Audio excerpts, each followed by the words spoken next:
Living a life in full is a conversation you always wanted to have with that person who gave an amazing TED Talk, or the author of one of your favorite books, or that inspirational Olympian you always wanted to know more about. It's graduate-level conversations with those making a difference in the world and in the lives of others.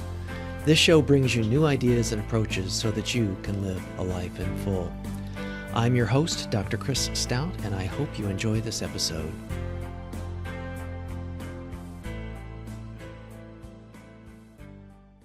Today's episode is brought to you by the ATI Foundation.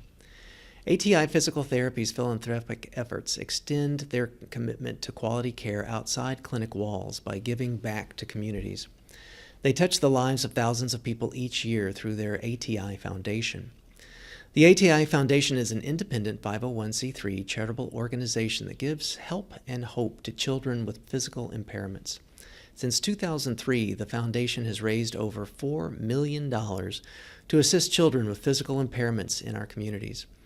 Often, the beneficiary families have mounting debt and are overcome by financial and physical obstacles. Through the work of the clinical and corporate team members, they raise funds to purchase medical equipment, pay medical bills, remodel families' homes to accommodate their child's special needs. But more importantly, they give families hope by offering a better quality of life for their child. To learn more about the foundation and ATI, please visit atipt.com. Welcome to another episode of Living a Life in Full. I'm your host, Dr. Chris Stout.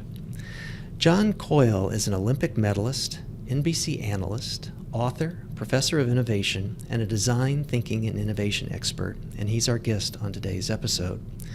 John has a BS in Engineering and Product Design from the Stanford D School and an MBA from the Kellogg School of Management at Northwestern University, with a focus on organizational behavior, marketing, and entrepreneurship. It's great to have you on the show, John. Hey, thanks for having me. So there's a lot of facets of your life and your career that I want to be able to cover in this episode, but I guess maybe kind of one of the most interesting things to me in a very diverse career is to start with the Olympics. Sure. That's just such a hallmark kind of thing. You were, for folks that may not know, you were an Olympic athlete with the U.S. speed skating team from 86 to 98, winning a silver medal at the Winter Olympic Games. Is that right? That's correct. Okay, that is so awesome. So just tell us about that. Tell us about your life leading up to that. How does one start the journey to become an Olympian? You know, I think it started when I was really young.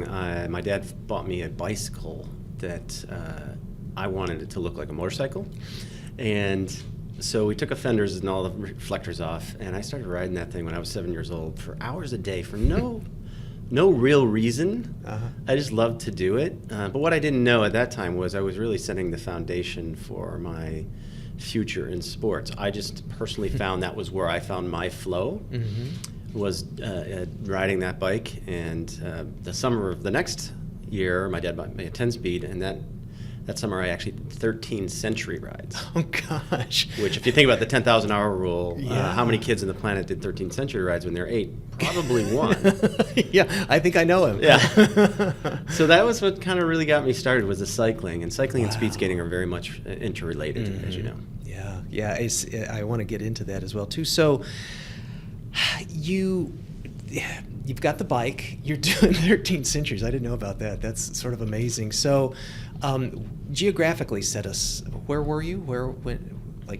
Was this in a place where there is ice skating as well, too? Or? Yeah, I was in Detroit, Michigan. Okay. There's a cycling club there that's produced a lot of pretty famous and successful athletes, and I just happened to stumble into training with some of the best in the world. So it really started with cycling, not with skating, and Correct. then you made a transition to skating and did both at the same time? Or Correct. Tell us about that. Well, when I was 10, my coach said that I needed to skate in the winter to stay in shape for cycling.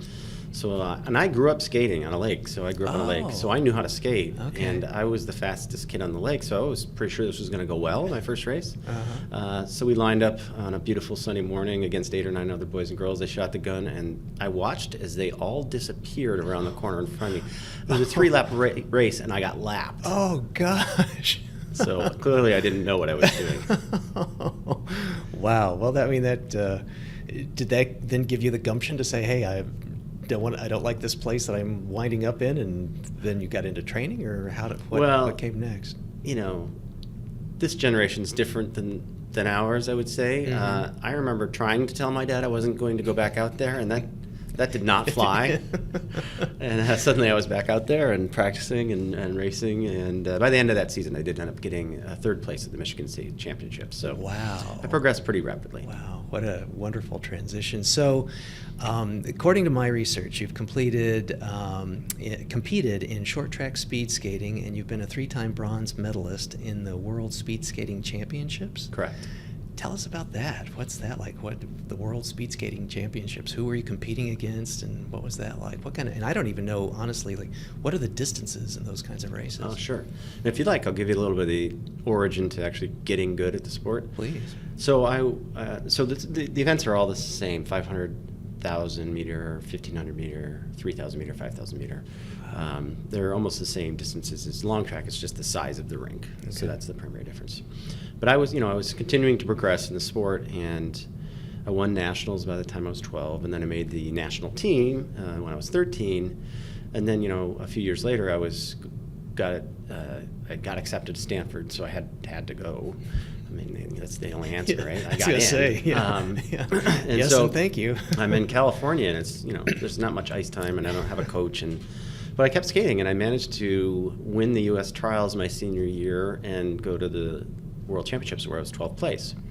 Wait, let me put a hold on that. So you did that, like, who coached you? Nobody. Right. But I was always listening to my inner monologue from my coach back in Michigan, Mike Walden, and his mantra was, race your strengths, and he always said that over and over. So I just basically trained on the things I liked to do that I was good at. Mm-hmm. So fast forward, I graduate, and I think, okay, I can go from 12th to 6th to 1st in the 2 years I have to prepare for the next games. And so I'm with the Olympic team for the first time, full-time, training like crazy, and they put me through some tests. They found out I had a pretty weak aerobic constitution, so they said, we're going to fix this. We're going to make you stronger and faster, able to go farther, faster. And I went from 12th in the world on my own to 34th the next year to not even making the team, finishing 30th at the U.S. trials that I'd won 2 years prior. With coaching. With coaching and support. Uh-oh. So it just didn't work, you know. Wow. I don't fit the mold of most competitive speed skaters. They tend to be aerobic monsters, and I'm more of an anaerobic athlete. I'll be darned. So I decided to quit the team, not the sport, and I started thinking about solving a different problem. Instead of trying to fix my weaknesses, I anchored back to Mike Walden, race my strengths. What are my strengths? My strengths are anaerobic power. What if I could go instead of farther, faster? What if I could go less far, less fast? And the way to do that in short track was to skate a tighter track. Everyone was skating very, very wide. So I decided to change my technique, dive into each corner, which required a huge burst of power. It was much more like pulsy than what all the aerobic athletes were doing. Mm. And 1 year to the day of not making the team, getting 30th, I showed up to trials, and in the very first race back, in a sport where hundredths determined first from second, I broke the U.S. record by 5 seconds and the world record by a second. 5 seconds? Yeah. That's like, like winning the marathon, like a mile ahead of everybody else, right? So. Well, I'll tell you what happened when I crossed the line. My coach had jumped out on the ice, a pseudo former coach anyway, and he's holding up a stopwatch. He tells me the time, and I didn't say a word. I was sure that I'd gone one lap not far enough. So I didn't say anything. I just went off the ice, and I got a camera that somebody recorded the race, and I was like counting laps. I'm like 7, 8, 9. Oh, thank God. Wow. Because those kinds of margins you just don't generally pick up. Exactly. That's just amazing. So pick us up from that. Then where did you go from there? So went on from there. Actually, in that meet, I set every U.S. record back-to-back, and then went on to set the fastest time in the world in the 500 meters later that year as well at the World Championships. Unfortunately, I fell in the semifinals at the Worlds and didn't get my shot to win a Worlds.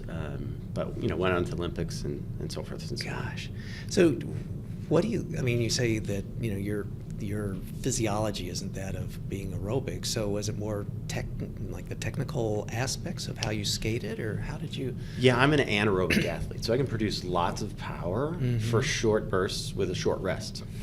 And so once I changed that technique, I basically coasted the straightaways. So everybody else was trying to meter out their track to sort of keep steady. Yeah. And that didn't work for me. And once I realized I could just dive into the corner, hit it hard. There's 3 Gs you pull in the corner, by the way. No kidding. Yeah, so it's triple your body weight. Gosh. Wow. That just even makes it all the more amazing. I can break it down for you if you'd like. Yeah. So here's yeah, the physics. Yeah. So you enter a corner going 33 miles an hour going this direction, and 2 seconds exactly later you exit the corner going the opposite direction. That's 0 to 66 in 2 seconds, which no car on the planet can do. It's an 8-meter radius when you do the math. V squared over R gets you the G-forces at 3 Gs, and so I'll break it all the way down for you. For a 166-pound skater, you never run 2 legs at once. A 166-pound skater does the equivalent of a 500-pound one-legged squat from deeper to the 9 degrees while leaned over at 70 degrees while traveling 33 miles an hour on an 18-inch long, 1 millimeter wide blade on ice headed directly at a wall. It's hard. Unbelievable. Wow. And you're doing that with a number of other athletes. With a whole bunch of people trying to kill you. Exactly. Yeah. And you have a lot of padding and protection on too, right? Not a lot, no. Like what, a millimeter, or half a millimeter thick Spandex. suit. Spandex. Yeah. Very, very shock resistant. So, wow. So I'm starting to see some parallels, because in my questions for you, there's then the shift, which maybe isn't necessarily a shift as much as it is a parallel with the USA cycling team, and then you raced in the World Cycling Championships, and it seems like I've skated enough to be able to fall and hurt myself, but cycling I was, as an amateur, very much involved in and enjoyed and get it and put in lots of miles, not the kinds of speeds and miles that you were putting in especially at your early age, but it seems like there's sort of like a lot of the physics into that as well too. Do you feel like your anaerobic capacity was what was helpful with these kinds of championships as well? Oh, for sure. The one thing I can't do is I don't go up. So I go down pretty well, but in order to go down, you have to go up first. I can't and never could do races with hills. Oh, be darned. But I'll tell you, knowing your strengths is not as straightforward as it sounds. I will tell you, for years and years and years, I would always do poorly in races with hills, but only races with long hills. And I never sort of figured that out. And I was at a tour when I was 17, and the first 2 stages had long climbs. And I immediately got dropped. And I would finish like 20 minutes behind the pack. And I was so confused because I just won a bunch of races in a row back in the Midwest. Yeah. And then the third day was 2 races. The same day there was a criterium, which is a circuit race. It was in Dale, flat, which I placed second in. And then the very next race that evening was a uphill time trial, 6-kilometer uphill time trial. And there were 108 kids, and I finished 108th. And I was like, I don't get it. I was second earlier. What is wrong with me? And it was actually a fellow cyclist that sort of just like put it all into 2 words. He's like, dude, you just can't go up. Huh. And it's just true. I'll be darned. So track cycling was really my specialty. It's short races, high speed. You only turn left, by the way. I have to make 3 lefts to make a right, apparently. That's good. Well, play to your strengths. So, yeah. Isn't that fascinating? I mean, I would think of so many other people would have deconstructed that by saying, well, it's because I left it all, in my first race, right. And so I was bushed. There, I had no more fuel, and so next time I'm going to fuel differently. Or next time when I'm not going to do the criterium race. I'm just going to do the hills. Right. Or next time I'm going to do this or do that. But the fact of what you learned, I think, in your skating aspect as well as in your cycling aspect, that's like poetry. It's so elegant to say to what your coach said of playing to what your skills are, rather than trying to be a decathlete or something, and do 15 different things, or 10 different things, which obviously people can do very well as well. But to be able to niche it that way, that would have never occurred to me in a million years. That's brilliant. It took way too long. Let's put it that way. But the day you let go, and this happened to me in the workforce as well, the day I let go that I wasn't an aerobic athlete, which I didn't want to do, that's like admitting that I have a fundamental weakness, which I do. I have lungs the size of almonds, apparently. But in the workforce as well, like I was a PMO, a program manager for a while, and that's like the very worst use of my limited skill set. I'm more of a creative person. Creative people are almost always disorganized. They shouldn't be PMOs, right? So the day I went to my boss scared, saying, I don't know if this is a good fit. I think maybe something in marketing would be a better fit. Man, it was just like it was like taking a sandbag off my shoulders, because I could actually do the things that I do well rather than focus on playing whack-a-mole with weakness all day. It's interesting because I think a lot of folks, not just in the athletic realm, but bringing it into work, as you were saying, feel like, well, I have a deficit, therefore that's where I'm going to focus all of my energies, because I have to, fix this one thing, and then once I do that, everything will be butterflies and rainbows, and everything will, turn out fine, as opposed to, focusing. It's like a power lifter isn't going to go, be a marathoner or something. So I think that's brilliant. So are my facts straight? Did you race with Lance Armstrong? So, sad fact is I'm the only person on the planet to have raced in the same cycling team as Lance Armstrong and worked directly for Jeff Skilling and Ken Lay of Enron, arguably the two greatest frauds perpetuated in modern mankind. But I was a force for good. I never doped. That's good. I never did any whitewash trades. That's good. Well, you stayed clean in spite of what was going on around you. Right. So, did you and Lance have much interaction, or was not a lot? He actually joined the team after I had left, so it was the same team, club, owner, manager, coach, everything. But we crossed paths a few times at the Olympic Training Center, but not a lot. Gotcha. Well, that's quite a checkered past you have there, John. So I want to shift gears a little bit. I'll probably use all sorts of athletic and bicycling metaphors here for the rest of the talk. But you're also an author. Yes. I believe your first book was The Art of Really Living. Is that right? The Art of Really Living Manifesto, yes. Okay. And in that, I think I have this quote right, so correct me if it's not, but in it you say that, quote, "The best way to unlock human potential and drive growth is to design lives, careers, and teams, maximizing strengths rather than fixing weaknesses, and that the best way to innovate your life and business so that you can take on greater challenges is to grow and increase personal resilience." So I think we know where that line came from in terms of your upbringing. So tell us a little bit more about that book and your concept about this aspect of developing your personal resilience.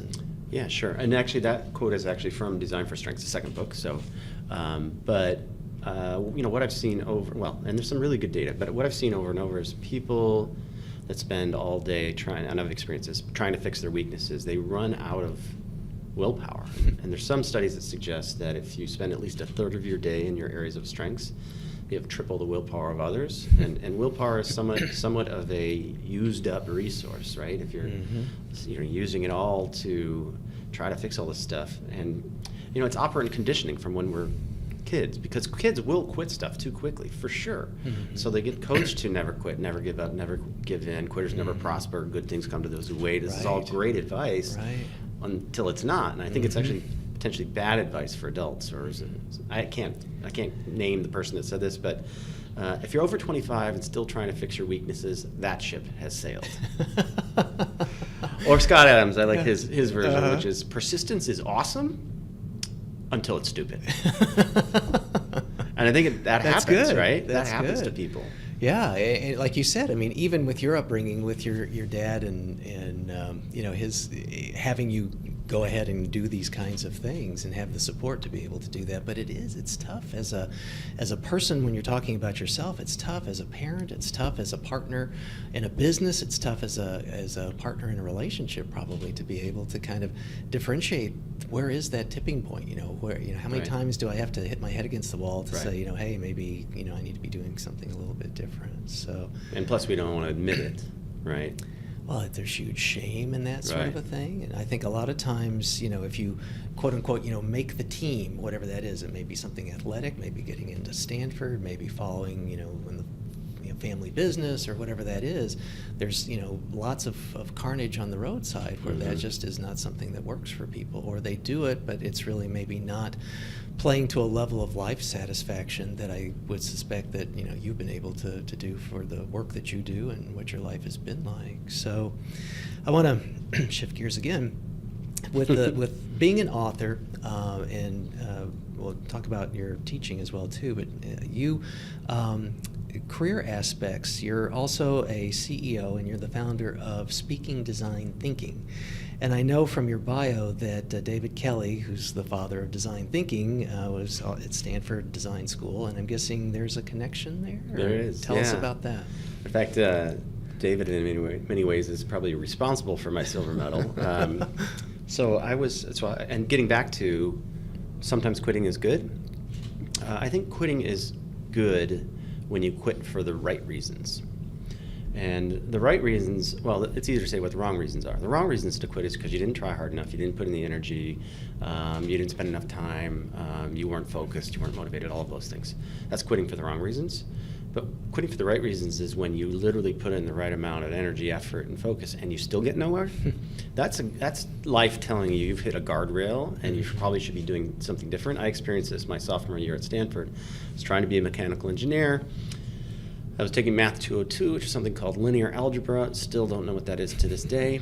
I got a 13% on the midterm after aggressive study. Oh. And I thought, my feeling going in there, I was so afraid to see this score, and my thought would be I was going to be so like embarrassed and disillusioned and all. And I literally walked out of that classroom with I was like as happy as a clam, because I realized I can't do this anymore. I won't do this anymore. I don't have to. Mm-hmm. And so I moved into the closest adjacent engineering major with something called product design. And I knew a bit about it, but not a ton. And but a few weeks later, I got assigned my academic advisor, which turned out to be David Kelly. Wow. Who taught me, design thinking. Hadn't actually coined the term yet. Yeah. And then, fast forward after graduation, when I was ready to quit, I anchored back to two things. Mike Walden saying, race your strengths, and design thinking of what, am I solving the wrong problem? Because one of the cores to design thinking is, if you're stuck, there's a good chance you're solving the wrong problem. And that's what I was doing, I was solving the wrong problem. Instead of farther, faster, how to go less far, less fast was directly out of design thinking. So to close that whole circle is, Dave's brother Tom invited me out to IDEO, his company, last November, and I got to tell the story to David himself. Oh, wow! And it was really powerful. It was actually a pretty emotional moment. It was awesome. Wow. Well, and we'll put in the show notes links with IDEO. I mean, just the work that he's done, that they've done, is just outstanding. So I, years ago, got to hear him speak at a TED conference. Oh, nice. And just was just blown away with and that was in the 90s and the stuff they were doing back then. And, so it's just really, really amazing. So you mentioned with this, the misattributed quote that your latest book is Design for Strengths, Applying Design Thinking to Individual and Team Strengths. So is that more focused on what your organization does, or tell us more about that work? The Design for Strengths book really was taking two fairly common topics.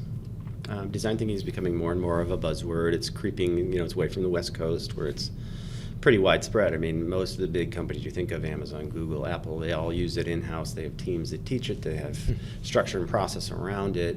It's not as well known in the Midwest and the East yet, but I'm seeing it a lot more. So nothing necessarily new and novel there. The whole strengths movement from probably Marcus Buckingham, Tom Rath, whatever, 15 years ago. Again, not new news. What I thought that book left out was, okay, sure, fine, I should double down on my strengths, but how do I know what they are? And it's not an easy thing to figure out, actually. I believe that most people's weaknesses are fairly broad and pervasive, and that most of their strengths are extraordinarily niche, right? Yep. And so that's the hard part is, all right, what are my niche strengths, and how do I figure out what they are? And I think it's a very long, iterative process. I'll break down two for you if you'd like. Yeah, please. You're a good communicator. I know this, but I don't know in which way to whom, right? So you might be with a big audience, a small audience, live, recorded, podcast, video, audio only. You might be good at telling stories, narrating. You might be good with facts and data and analytics. You might be better with small groups or facilitating, which is its own skill. You may be better one-on-one. I read once that the first George Bush was not the greatest orator, but he was apparently really powerful one-on-one.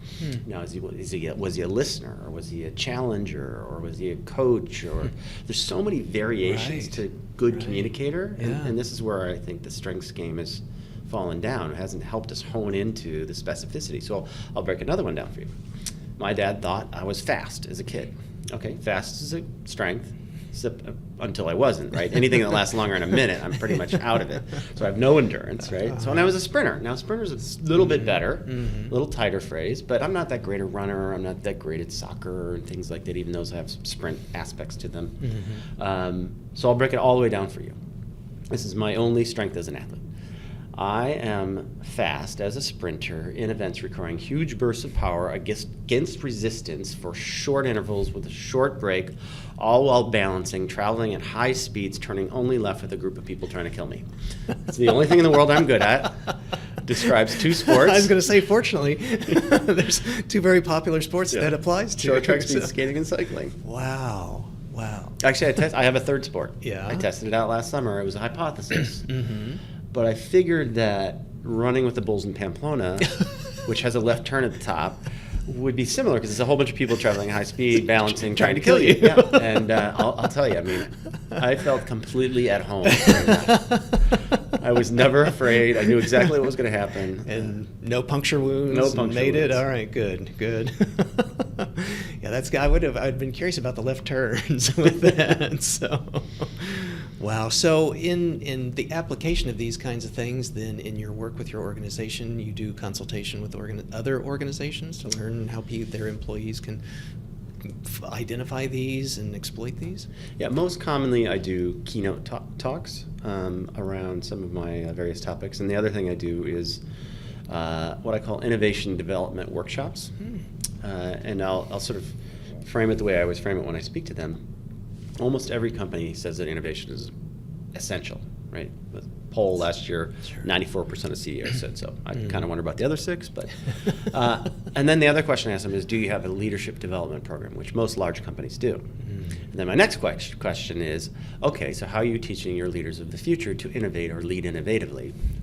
And it's crickets, right? Because most of those programs have been around for a while, and they're great. There's nothing wrong with what they teach. It's it's giving feedback, it's strategy, it's analytics, it's data analysis. All of that stuff is important. But if you're expecting your leaders tomorrow to innovate in the situation in which they're in, and you don't teach them, that's kind of unfair. And the fun part is when I do get involved with some of these programs, and I'm usually invited back because they're fun. Like being creative is fun. It's rare that you get to do it at work. Sure. And so teaching people design thinking or creative problem solving is, it's very easy to do. It's fun to do. They like it, and then they ask me back. So far, so good. That's great. So then it almost gives employees who have gotten C-suite approval to be able to learn these kinds of things, get into these kinds of things, and then start to apply them in whatever. Is it pretty broad spectrum in terms of industries, or are there certain ones that are in particularly a sweet spot? Or? Well, I would say this. The most advanced companies like Google, Apple, Amazon, they all have in-house teams. I actually got to do a workshop at Google, and I was kind of confused because I know this is part of their DNA. their task. Yeah, That's the way they. Yeah. And so after I closed the gig, I didn't want to ask too many questions before that. Right. I asked, what about the design thinking teams that you have here? And he's like, oh yeah, they're all on an offsite this weekend, and this was the only time I could get my team together. So it's probably my one and only time. Very at Google. opportunistic, so that's brilliant. The more jaded the industry, the more likely, at least so far, that I've been invited to come in, which is actually, it's great because it's putting the energy where the need is the greatest. So I do a lot of work with insurance. But it's an industry that's pretty stagnant, and right now about to go through a major change, like driverless cars and all these other things that are coming their way, disruptors coming from different fields. It's that arena is going to be vastly different in 10 years. Yeah, I've even heard things like with car subscription services, where you subscribe to your car and that covers your maintenance, your insurance, your whatevers, and it'll be very interesting to see, using design thinking, using creative applications of taking whatever data that are out there and applying to whatever kind of industry. I think it'll be fascinating to see, will it always be certain industries playing catch up, or will there be others that are sort of leading the way that then allows, let's say, autonomous cars or flying vehicles or whatever. I was just reading a thing, I think it was in the Wall Street Journal, about kind of what's coming next, and just there's testing in 2019 of electric drone things that take a human from point A to point B. Yeah, it was just sort of like amazing. Like, yeah, how do you insure that? Right. And how do you get a price point where that doesn't cost like $1 bazillion just in terms of risk, let alone development? Well, and flip that over for a second. If you think about that, the accident rate is expected to go down by 100, 100 times less. Mm-hmm. Does that mean that insurance premiums go down to 1% of what they are now? I mean, that's simple math, right? Yeah. So that puts these companies out of business. Mm-hmm. That's right. It's sort of, I've also heard that, some of the primary frustrations that humans are having where there's like autonomous vehicles sort of being experimented with is that the autonomous vehicle always drives at the speed limit. so people are very angry that it's not driving as fast as they want to be driving and stuff. But again, it speaks to like back to the insurance thing. And I think even like today, you can get these little devices. Like I've got a thing, an app I can have on my phone that will track my driving. Mm-hmm. It'll track my acceleration. It'll track my distance. I forget a variety of other kinds of things. Like maybe if I swerve too much or have too many hard brake stops or whatever, and that if I use it, no matter how good or bad a driver I am, I get a little bit of a discount and an incentive. And I presume over time, it'll start to say, well, even though maybe Joe Blow isn't having accidents, Joe Blow is just lucky that he hasn't had one yet, so we're going to jack up his rates or something. And thinking too about, I have adult children. I'm sort of forecasting that maybe their kids will think how barbaric it was that people actually drove their own cars. And it's sort of like, oh my gosh, oh, Neanderthal. That didn't people die all the time? It's like, well, yeah, they did. So, indeed, yeah. And what was that insurance thing? What did that do back then? So, yeah, I think that it'll be quite an interesting new world. So, throughout what we've talked about already, there have been aspects of time. There have been aspects with what you talk about in your writing. There's been aspects in terms of winning medals and things like that. I remember you made mention. I forget if it was in your writing or perhaps your Naperville TEDx talk about what I don't know if you can remember this number, but it was outstanding. The difference between like someone that came in with a gold medal versus someone that came in 10th place. It was like at the .00 something or other, crazy kind of decimal. Do you, just as a factoid, do you remember it's my that? sport. It wasn't my Olympics, but I like this example because it's so particularly egregious. In the 2002 Winter Olympics for speed skating, the 500 meter, the difference between the gold and silver medal after a lifetime of training, 2/100ths of a second. Gosh. Gold to 10th. So the heroes welcome, a gold medal, or being sent back to Siberia for 4 more years because you got 10th place at the Olympics was 31/100ths. I mean, that's that long. Gosh. 10 people in that space. And a 2-clap, gosh, it just is astounding. I mean, it's sort of like, if we didn't have the capacity with a stopwatch, it'd be like, wow. So let's shift our gears again and talk about time.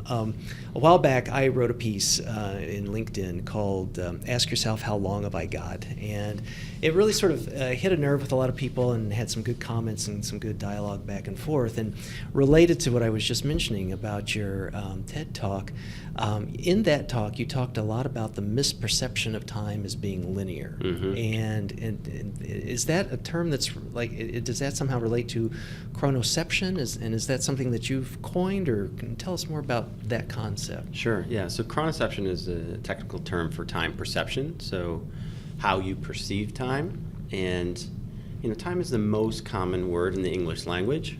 And I think there's actually an inherent mistake behind that. So let me explain. It would be like the Eskimos having only one word for snow. We're trying to make it work too hard. So that's why it's the most common word, is because we talk about it. I mean, it's in every cliche, right? Like there are so many time cliches. I've never thought about that, but you're right. Yeah. Now's the time. I mean, everything. But the Greeks, in their wisdom, because they were really smart about things, they actually had 2 words for time, and so they didn't have to make it work as hard. And so chronos was one word that meant clock time. That's the word that we tend to attribute the most meaning to. They had another word, kairos, which means human time. And that is how we perceive time, how we experience time. The etymology is actually when an archer releases an arrow. Mm-hmm. It's the moment that everything happens at once and the trajectory is set. Huh. And these kairos, human moments, are way more important than chronos moments. And if you look at the Bible or any old texts from the Greeks, kairos was used far more often than chronos. And here we've lost even this notion that the way we experience time speeds up, slows down. Some moments matter, some don't. And all of this gets back to brain science. So the Greeks were great observers of how we experience time. They couldn't describe, the hippocampus and how it sweeps memories, the long-term memory and all of this. But what they did understand is certain types of memories are stored and retrievable and others are not. And those kairos moments that really matter are those memories that are stored and retrievable and carry lots of data. So, I could understand that too, like perhaps a shift then in just, the ability to keep track of time, and then thinking about it, industrial revolution and productivity and, the whistle blows and, all those kinds of things. You're right. I mean, we've sort of architected over, I don't know how many years, centuries, but that aspect to really sort of regiment how we think about things. I mean, our watches, our scheduling, our timers, or whatever. So is it in the concept of how you work and how you write and in the workshops that you do to help people start to differentiate that, to get more into the chronos aspect of maybe time doesn't need to be quite as linear as we think about it? Yeah, so the work I'm doing, the book I'm working on right now is called Counterclockwise, Designing Endless Summers. And so every time I begin my time talk, I always start with, how long did summers last as a kid? And vast majority of the audience will say, just like that, forever. Mm-hmm. I've done a poll as well. 67% of people using a blank write-in will write that word. Wow. So there's this sense that vast majority of adults, 98% of adults, feel that time is speeding up the older we get, that summers keep getting shorter. And this is a really horrifying prospect because life isn't just short, it's actively getting shorter. Right? So if you think you're half done at middle age, you're actually not, according to the way you experience time, or chronoception. So all this work I've been doing for now about 8 years, and it'll result in the book and is already incorporated in my talk, is how do we slow, stop, and reverse that perceived acceleration of time and experience summers as long, or in my case, much longer than when we were kids. And it's totally doable once you understand the neuroscience of it. Now, I'll just give you a super short version of that. Please. And there's a huge misconception out there. People keep talking about how time is flying by or slowing down in the moment, but that doesn't matter. That doesn't matter at all. The way we experience time in the moment actually is often inversely proportional to how we remember it. So you think of that long, boring day where you're doing that plodding, horrible activity and you watch the clock kind of tick and then sort of stop, but you won't remember that day other than that was a bad, boring day. Think of like the first day before you go on vacation and you go into the office and you're like, you get in like an hour early because you got a half day and you're going to be gone for a week, and you're looking at the clock and you can actually see the hands spinning as you're trying to get through all your stuff. And so you might assume that to expand time you have to have long, boring days. But the thing about the first day of vacation, because then you head to the airplane, you get off and you go for a walk on the beach and you see the sunset and you have a cocktail and you go for a night swim and you're reading a book and the whole day's over like this. But in memory, which of those do you remember? You could always zoom in, rewind on that first day of vacation because you're laying down lots of memory. So here's the trick. The you that you think you are, your experience with time is only in long-term memory. Once you sort of ignore how you experience time in the temporal present, then you can start to design for, okay, how do I lay down more memory that's more recallable?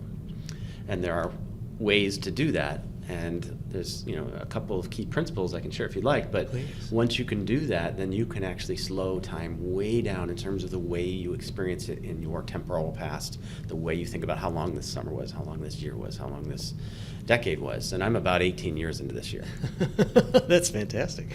So what are those ways? Do you bring in other sensory inputs or tell I'll us give some you tips? in brief the three sort of primary laws, and this all has to do with how memory is swept and kept. The hippocampus is sweeping memories about every 2 seconds right now. The amygdala sits right next to the hippocampus. It doesn't do anything. It scans for danger, but it tries not to get involved. But as soon as there's risk, uncertainty, fear, heightened emotional circumstance, it gets involved and sending you writing memories 10 times a second. So that's when time feels like it slows down in the temporal present, like in a car crash, because you're sweeping memory at 20 times the frame rate. So it's like, it's a movie frame rate speeds up, it feels like time slows down. Wow. Now, what's interesting about the amygdala is most amygdala memories are highly retrievable and they're stored. Now, the hippocampus might, like if you commute to work and it's the same roads, you won't store that memory. And so you'll be like, oh, how did I get here? Now, here's the bad news with that is it's as if it never happened, so you might as well not have been alive. It's like that's true. Yeah, I get so the that. more memories you can store. So what are the key characteristics? One of them is uniqueness. And uniqueness, intensity, and combination is a really powerful one. Think of, so the way I think time passes through your brain and mind is like fixed flow of water through a garden hose. When you squeeze the aperture for the water in a garden hose, the water speeds up, right? That's when you put your thumb over the end and it sprays farther. Our brains are constricting the flow of time as well. And why? Well, if you think of the base times height for this aperture for time, as it were, in this metaphor, think of breadth of experience, so how new experiences you're having, and the depth of emotional experience. Now, think of an 8-year-old. Everything is new. They go to the beach, they go to the mountains, and the new baseball game, first crush, and emotionally, they cry a lot. Right, and they have these amazing moments of euphoria. They got their first kiss. They just won the game, and so their aperture for time is both wide open from a height and depth perspective and breadth of experience perspective. Time trickles through. Summers last forever. Wow. So now you're 20. You declared a major, you have a job, you have more routine in your life, you're starting to squeeze in your breadth of experience. And you don't like getting chosen last for the team, you don't like to cry a lot, so you start to squeeze your emotional aperture as well, and time starts to speed up. Wow. That's when people notice it. And then out middle age, for some people, with a routine where they go to the same job at the same location with the same coworkers, they eat at the same places for lunch, they go to the same places on vacation, and with the gauze of Advil, Paxil, air conditioning, life is super safe, super comfortable, but their aperture for time has shrunken so much that a decade can feel like a year as a 20-year-old, which can feel like a summer as an 8-year-old. Wow. But if you take on new stuff, so here's the trick, you don't just take on new things. Lots of people in their 30s do this. They'll be like, I got to take up yoga, triathlon, voice lessons, piano lessons, Toastmasters. Those don't have any emotional repercussions. You can't lose really at Toastmasters. You can't fail at voice lessons. You take a class, you probably don't care the outcome. Right. So how to know if you're doing it right? Well, you have to care enough to cry, like 8-year-olds did. And if you take on something new, you care enough to. So what do? You don't take a class. You teach one. Right, you don't go to Toastmasters. You go do a TED Talk, right? You care enough about that triathlon that you really want to win, and then that'll slow down time. Absolutely works. I'll be darned. Wow.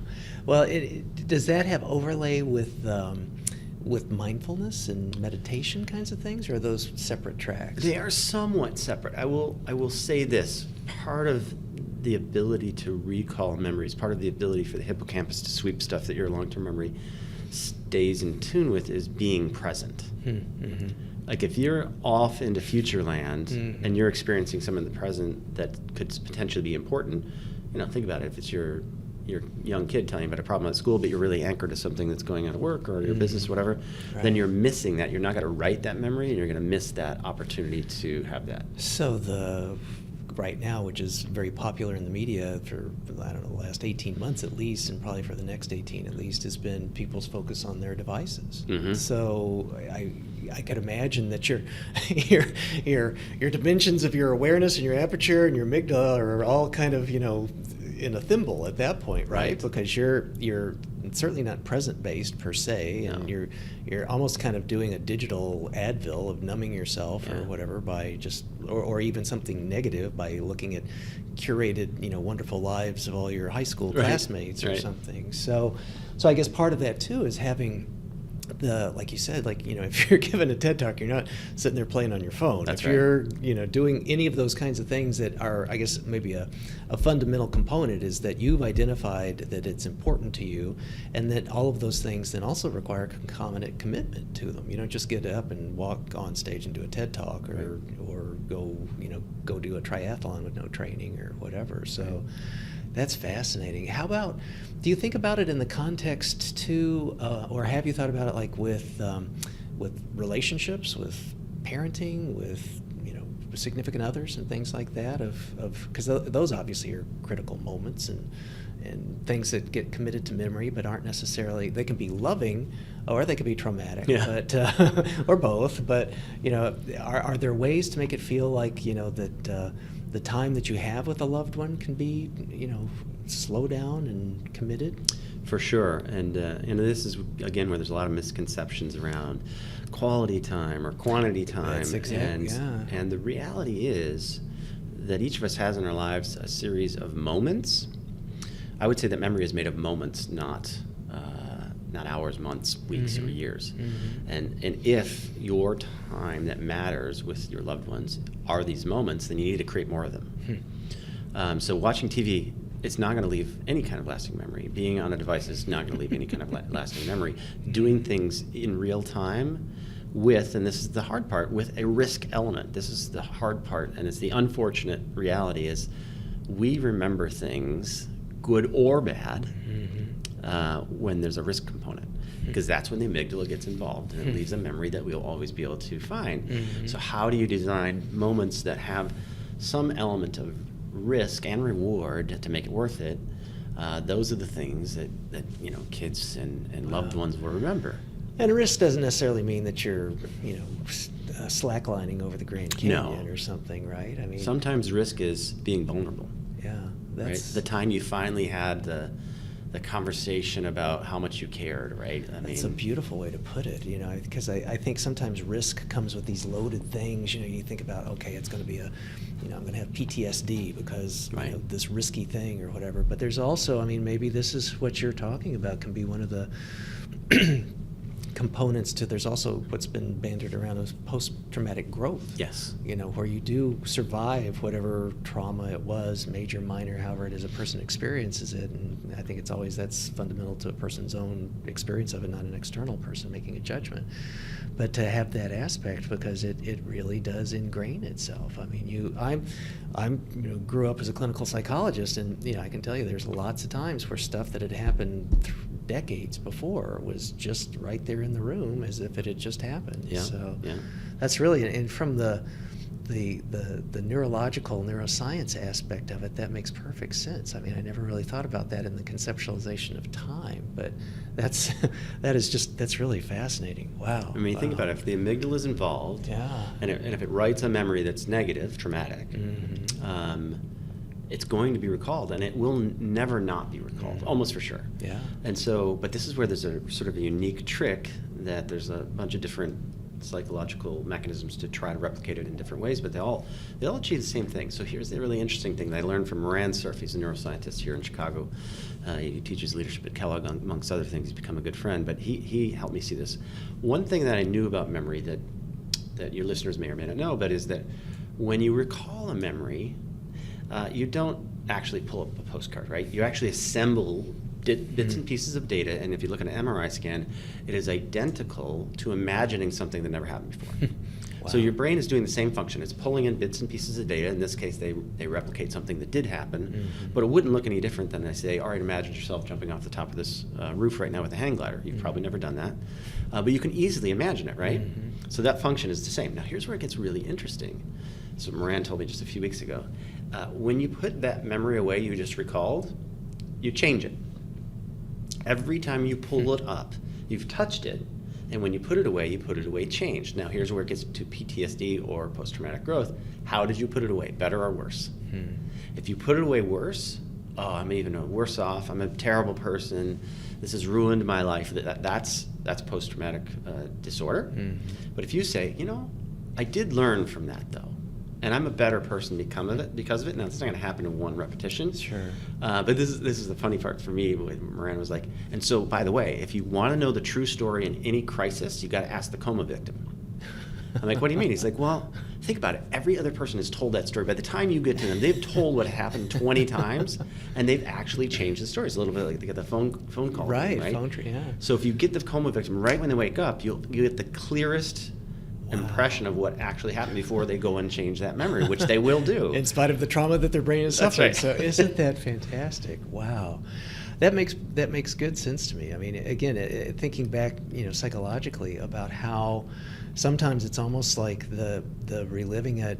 Sometimes there's a cathartic aspect of it, which goes to your point about putting it away in a better place, so to speak. That I've learned from this, I'm different from this, and having that kind of recognition, and then thinking about even like addictive disorders, where a lot of times you talk about triggering kinds of things. There's certain smells, or certain situations, or certain music, or certain people, or certain whatevers that have been paired with that then stimulate the whatever it is that causes the psychological urge to use again or whatever. Right. So, wow, that's fantastic. So, good segue. Speaking of Northwestern and academics, so you're a graduate level faculty in a master's degree program in innovation. So, tell us about that. What kinds of things do you talk about with your students? So right now I'm teaching it's a capstone class at Marquette University, and it's and I've taught down in Mexico, and I'm working right now. I've been in discussions with doing some exec ed at Kellogg as well as at Stanford. Great. Wow. David Kelly invited me to design a class for D school, which congratulations! Oh, how awesome! Wow. But most of that work really is around teaching the process and mindset of innovation. And I think that's where a lot of people go off the rails. They're like, oh, design thinking, it's a process, it has 5 steps, right. Accept, define, empathize, ideate, prototype. And the process is fine. But if you have the wrong mindset, you won't get anywhere. Mm-hmm. And so, part of what I teach is bouncing back and forth between a process, say design thinking, and a mindset. So the designer's mindset, for example, is one of the things I teach. And it's a practiced approach that most people don't get to quickly, because it combines 2 very extraordinarily different things. It combines scientific detachment about what the problem is and how to solve it, and human passion for finding a solution. Now, this is where I get into this area that I call Occam's razor versus Maslow's hammer. So Occam's razor, for those who don't know this cliche or phrase, is that the simplest solution to any given problem is probably the right one. And that's true until it's not. Now, I would say for most complex problems, either relationships or business, I would say it's not true. Life now is complicated, right?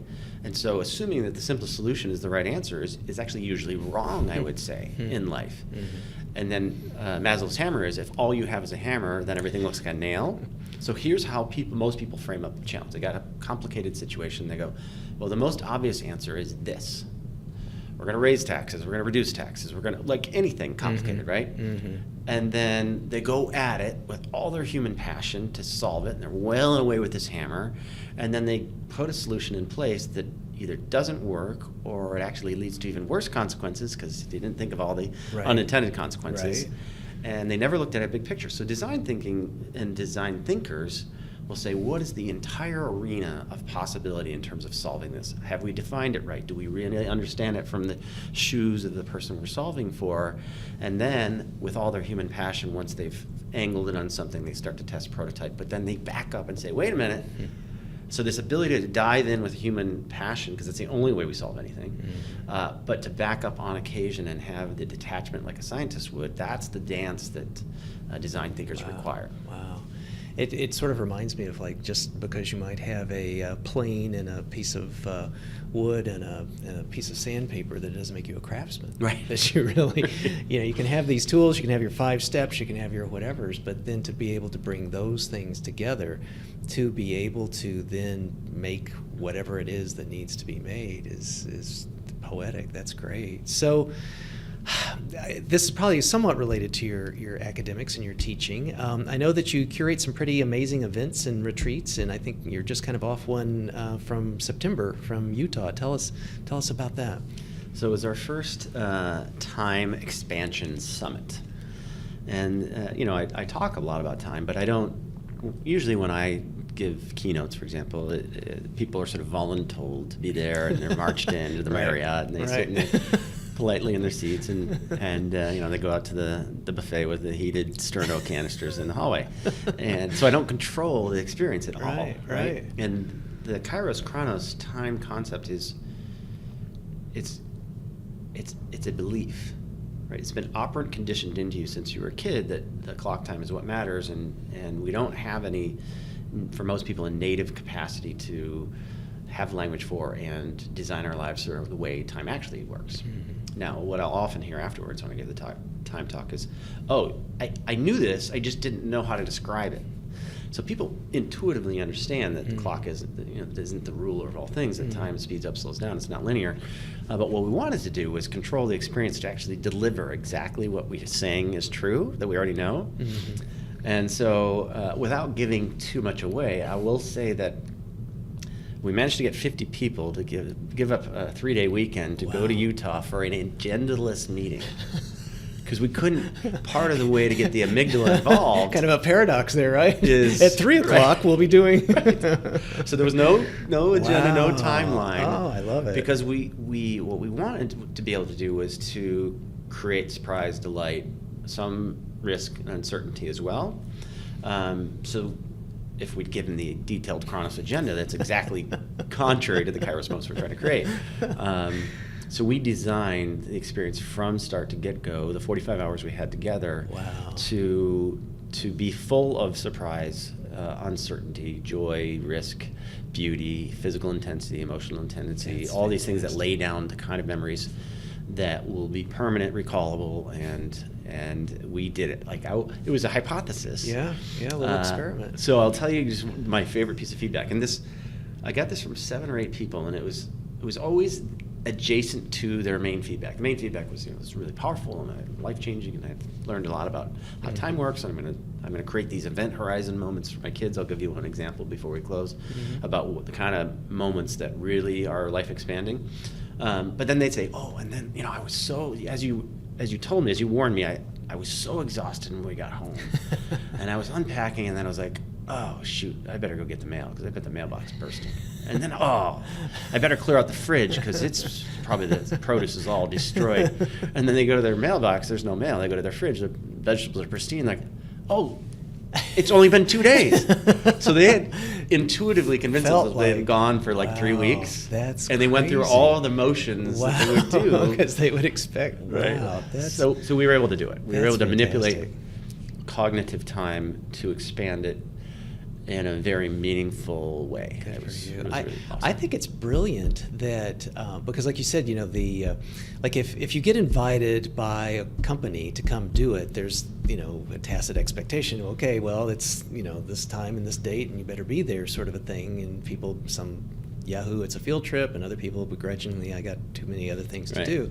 But people can self-select for something like this. I mean, to give people that kind of an opportunity where, well, I can't really take his class, I can read his book, I can, follow him, in social, but to be able to be with you and, have this, in some way, almost kind of curated experience. It's not really it's structure without structure or something, it's sort of like a controlled Burning Man or something probably. So are you going to have more of those? Are you? Yeah, for sure. Well, the Fantastic. feedback was so powerful that we're already planning our next one in Mexico. I'll tell you, I'll give you one secret that we did. All right. The whole weekend was event to event, experience from experience.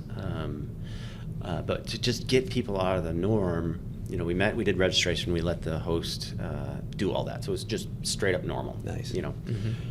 But then they walked out afterwards, and we got into a bus to a destination unknown, right? They don't know where they're going.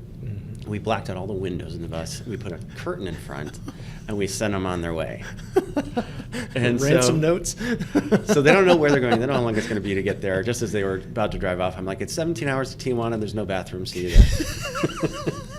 How many? Does everybody have 2 kidneys? That's right. So about a half hour later, they were driving actually at the top of this mountain, and then the bus lurched to the side, and the driver got up and ran away. So they're just left there, and they stayed in the bus for about 10 minutes, as I was told.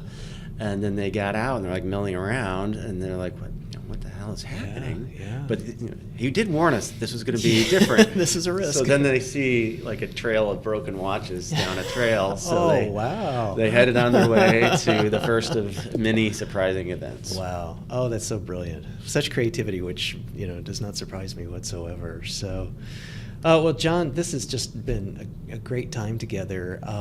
We'll put all these kinds of things, your books and whatnots, in the show notes and links and what have you. But what are some of the best ways to get to know more, for listeners to get to know more about you, your work? If someone wants to have you come out and talk to one of their companies, if someone wants to sign up for one of your mystery retreats, what are some of the best ways to do that? I mean, the easiest way is to go to my website, johnkcoyle.com. So it's really straightforward. It's Coyle. But there are, if you stick around for probably about 10 seconds, there'll be a little pop-up. I know everybody hates those, but that would put you on my newsletter. It's not that common. I probably do 5 or 6 a year, so it's not like I'm spamming people. I'm not selling anything really. The newsletter usually includes a blog post or an article that I've written, or sometimes I do videos usually about time or strengths or innovation, or all three.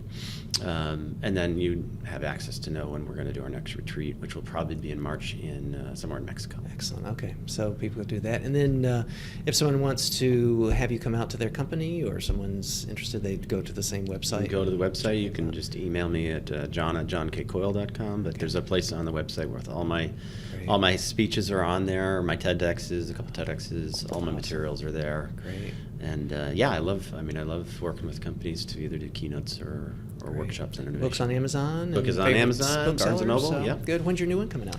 Well, it's a little unclear. It should be done by the end of this year, but then, we're going to use a publisher, so that's going to take a while. So it's going to probably be September, October of next year. People can stay tuned, and they'll learn more about it on the website and on your email list. So I have to say, too, you are just... one of your additional skills is just being so good at naming your books. Your titles are awesome. Oh, thanks. So that's really fantastic. So any last thoughts or anything, John, as we wind up today? Yeah, I'll just say that when it comes to the time expansion mechanism,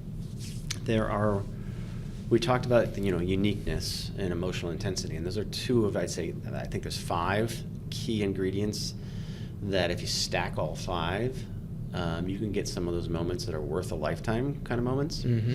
So you've got uniqueness, emotional intensity, sometimes physical intensity, not always required, beauty, and the flow state, which is being in your area of strengths.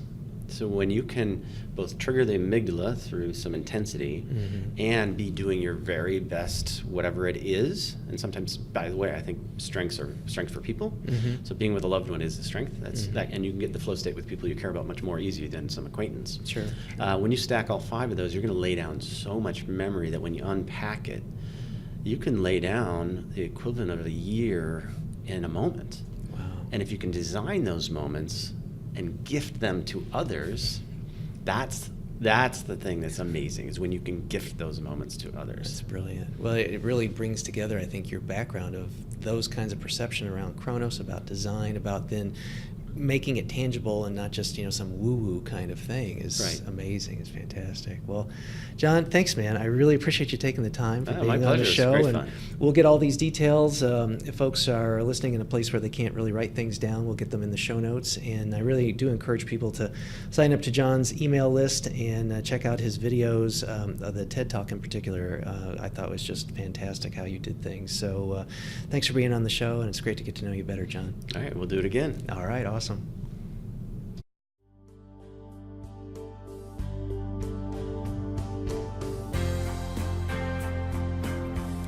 Living a Life in Full is a production of Stout Media, a subsidiary of Gordian Knot, LLC. Assistant producer, Gracie Wong.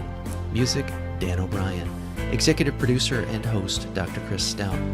To learn more, stop by our website at Life in Full for show notes.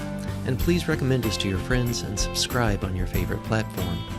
And as for the obligatory disclaimer, this podcast is for general information uses only and does not constitute the practice of psychology, medicine, nutrition, or other professional healthcare services, including the giving of medical or psychological advice.